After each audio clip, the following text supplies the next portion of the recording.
네, 2021년 10월 1일 이정훈입니다. 오늘 제가 많은 걸 이야기하네요. 화천대유 사건 16번째. 대장동 신화의 비밀 드디어 드러났습니다. 이재명이 이 비리에 편승했으면 공범이고 속았으면 배임입니다. 계속 강조하는 제 주제입니다. 동아일보가 상당히 특종을 한 것 같습니다. 정승구, 최동수, 김호경 기자가 작성한 기사인데 천화동인 4호 남욱, 5호 정영학 등이 2009년부터 대장동 지구의 땅의 3분의 1을 확보하고 민간 개발을 추진한 것으로 확인됐다. 이렇게 보도했습니다. 이 대형 기사입니다. 이 기사 꼭 읽어보시기 바랍니다. 남욱은 천화동인에서 100억 원의 배당을 받았죠.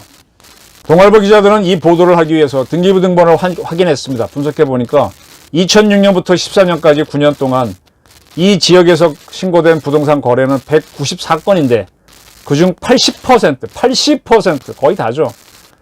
가 2009년 말에 집중돼 있다. 2009년 말에 집중돼 있다. 그 거래를 분석해보니 부동산 개발회사 C7이 기존 주주로부터 땅을 한꺼번에 사들였기 때문이다. 이때 사들인 대장동 땅이 이번 개발 지역의 31.8%, 무려 32%를 사들였다는 겁니다.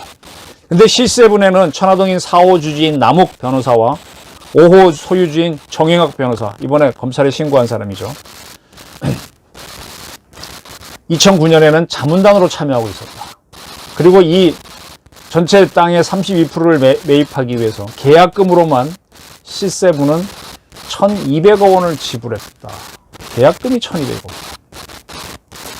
원. 어마어마하죠. 그러면 본계약은 얼마인가요? 10분의 1이라면 1조 2천억. 그래서 대장동 개발 사업이 1조 5천억이라는 얘기가 나온 건가요? 그럼 1조 2천억인데 1조 5천억이 된 건 또 뻥튀기 한 거네요.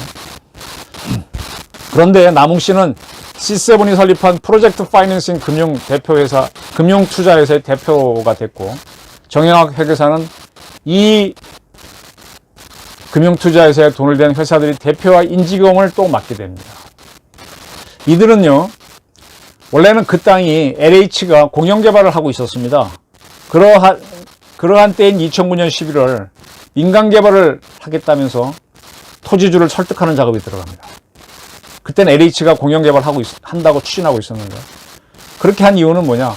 공영개발을 못한다 라는 걸 보고 설득해서 돈을 더 주면 당연히 LH한테 안 팔고 일로 팔죠.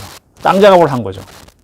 그리고 예상대로 이듬해 2010년 6월 LH는 공영개발을 포기합니다. 이에 대해 LH 관계자는 2009년 말 민간개발업체가 대장동 토지 개발 사업을 추진하기 위한 요건을 갖춰갔다는 점을 우리도 알고 있었다. 그래서 이듬해 6월 공영개발을 철회했다고 밝히고 있습니다. 그리고 나서 이제 LH가 든 공영개발은 무산되고 민간 단독으로 전환됐는데 2010년 10월 이재명 씨가 성남시장이 된 이후에 공영개발로 변경을 합니다. 그러나 땅 작업을 이미 민간업자가 다 해놨으니까 완전한 공영개발이 안 되죠. 물론 이제 성남 도공이 나서서 강제 수용은 가능하지만 민간업자들이 감정가 수준의 땅을 넘기지 않으려고 할 가능성이 높았기 때문에 이러한 점을 감안해서 성남시는 성남 도공 앞세워 인허가 절차에 속도를 내고, 그래야 이게 또 그럼 비용이 줄어들죠. 그 다음에 택지의 분양가 상한제 적용하지 않기 위해 민간의 분양 수익을 높이는 구조로 이 사업을 설계했다. 즉 말만 공영이지 민간 합작이 되고 말만 민간 합작이지 사실상 민간 개발이 되는 쪽으로 돌렸다는 겁니다. 민간 합동 방식의 공영 개발로 바뀌면서 민간 수익이 급증했다. 근데 민간 합작도 아니죠. 관은 1,800억 정도만 배당받는 거 외에는 별게 없습니다. 나머지 뭐 기반시설 받았다는데 그건 누가 해도 다 주는 거고 1,800원 참 껌값 그게 뭡니까?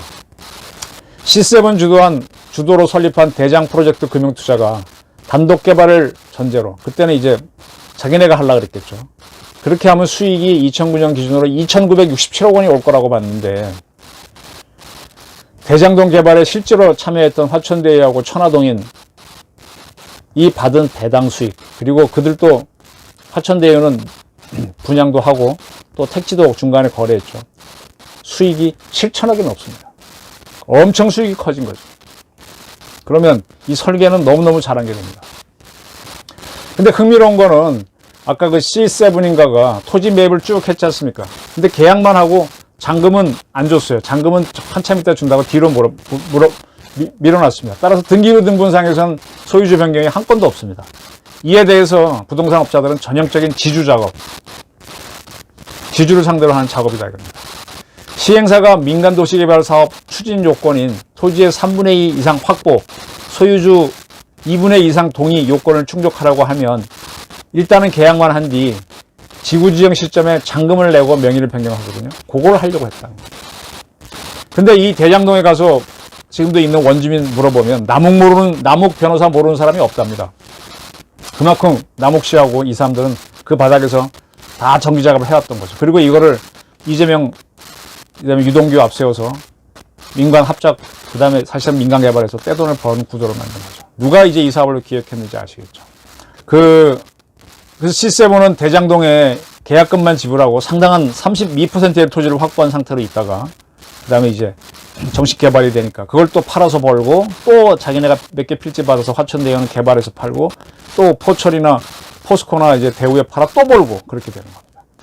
대장동 개발 검토했던 한 시행사 관계자는 개발이 잘 진행되면 잔금을 주고 등기를 넘겨받는데 2010년 민영 개발이 중단되면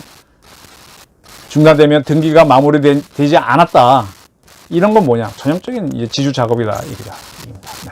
한 시행사 대표는 2009년부터 대장동 토지를 확보해야 된 대장 PFV, 아까 그 금융투자회사 관계사 및 들이 대표이자 임원인 남욱 씨하고 정영학 화기사의 영향이 컸을 수밖에 없다. 그래서 그 두 사람은 화천대유라는 회사를 또 이제 만들게 될 때 그때 결정적으로 참여하는 중요한 천화동인의 주주가 되는 그렇게 되는 걸로 보는 거죠. 자, 대장동 게이트는 아싸리 판입니다.